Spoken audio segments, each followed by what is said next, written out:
Hey everyone, welcome to another episode of What the Dementia by Bambu Care. I'm your host, Brianna Wilson. I am a certified dementia practitioner and the founder of Bambu Care. So before we jump into today's episode, we should probably do a little bit of housekeeping, right?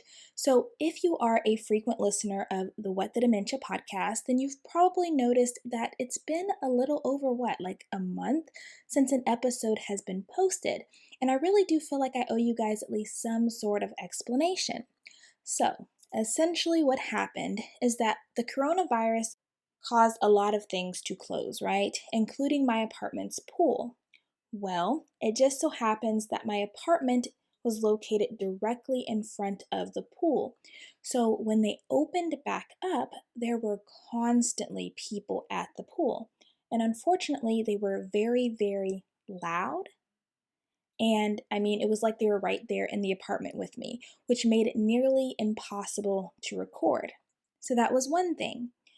Then the other thing was that I was also coming towards the end of my lease and it was time to move. So right now I'm currently in this awkward situation of a double move. So I'm at a layover place until my apartment is ready, which will be at the end of the month. And so much of my stuff is still, of course, packed up. So, our plan is to start posting again regularly starting the first Wednesday in September, which will be September 2nd. And so, we will post twice a month for a couple of months until everything is settled, and then the schedule can normalize back to once a week. Okay, so does that sound fair to you guys?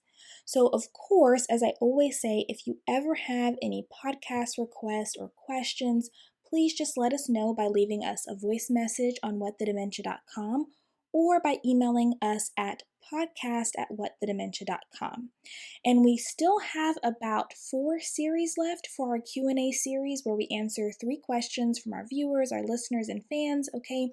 So if you would like to submit a question specifically for that series, you can still submit your question at letsbamboo.link/QA. And remember, guys, all these links are in the podcast notes or description, okay?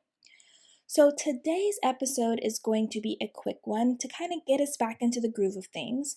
And this is about posing the big question. Is it really that serious, or can we let it go?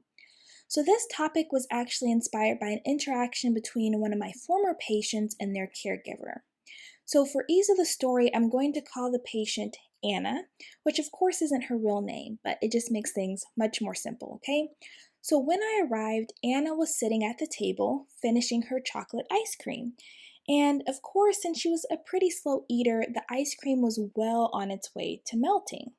So she put down her spoon and brought the bowl to her mouth in an attempt to drink the liquid ice cream from the bowl.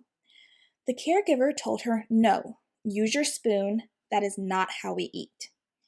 Now Anna looked confused and told her, "What? It's ice cream." The caregiver said, "Yes, it is ice cream, so you need to use your spoon."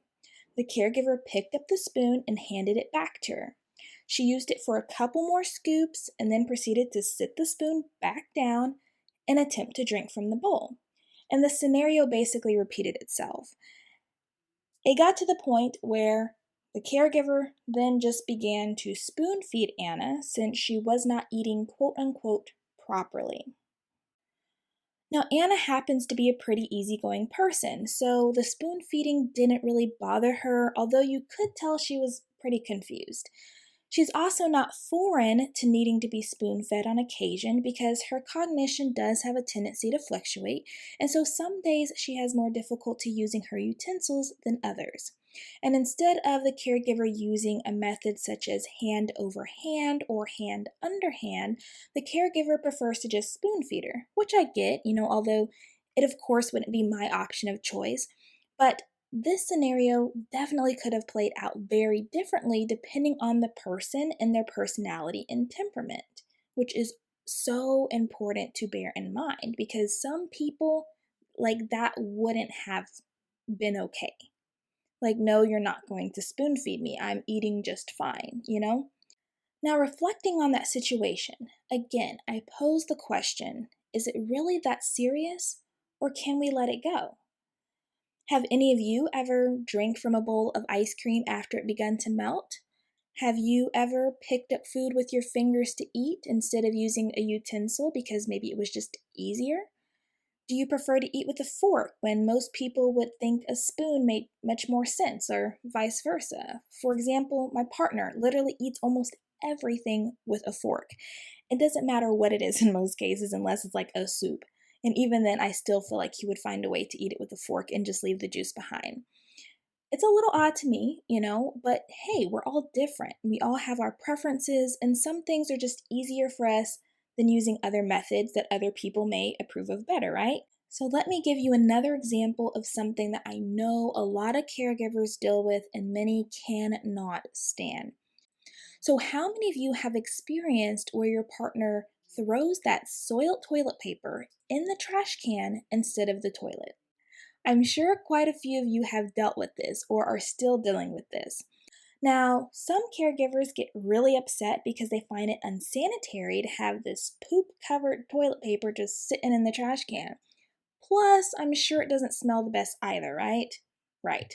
So, some caregivers will repeatedly tell their partner, put the toilet paper in the toilet and flush. Some may even try to post signage, but it just doesn't seem to matter what they're doing. It's not working. So again, I pose the question, as nasty as it may be, is it that serious, or can we let it go? Many older people grew up during a time that putting toilet paper in the trash can was the thing to do if you wanted to avoid issues with the septic tank. And it doesn't really seem to matter how many years they may have converted over and started putting the toilet paper in the toilet and flushing. It just seems like because those earlier memories of putting the toilet paper in the trash can are stronger, that's kind of what they revert back to doing. Okay? So I personally remember growing up with my grandmother, my grandparents in general, not just my grandmother, but anyways, and having to put toilet paper in the trash can, which was kind of new for me because, like, with my mom, I didn't have to do that. And now that I'm older and I prefer to use wipes, which this is a TMI moment, but I also prefer to put the wipes in the trash can versus flushing them and risk clogging the toilet up or causing other issues, okay? To me, it's no different than when you're on your time of the month and you have to throw your pads and tampons in the trash versus flush them. You simply tie up the bag and take it out, right? No one would ever know. So, the point of this episode is to encourage you to be mindful in choosing your battles and asking yourself the big question, okay? So, the next time your partner does something that is a bit different from how you would do things, or maybe just different from how you think they should do things, ask yourself, is it that serious, or can I let it go? Okay, guys, well, that wraps up this episode. I hope this podcast was informative and that you learned something of value. Remember, our next podcast episode will be September 2nd, which is a Wednesday, the first Wednesday of September. So be sure to bring your ears, and we look forward to you joining us then.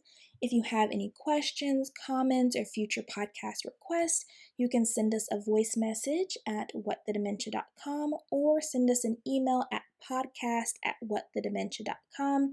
Thank you guys so much for joining us on another episode of What the Dementia by Bambu Care. I really appreciate your patience and waiting it out for this little over a month, okay? And we look forward to catching you on the next episode. So take care, and until next time, stay strong, care on. You see what I did there? And remember, you are not alone. Bambu Care is always here.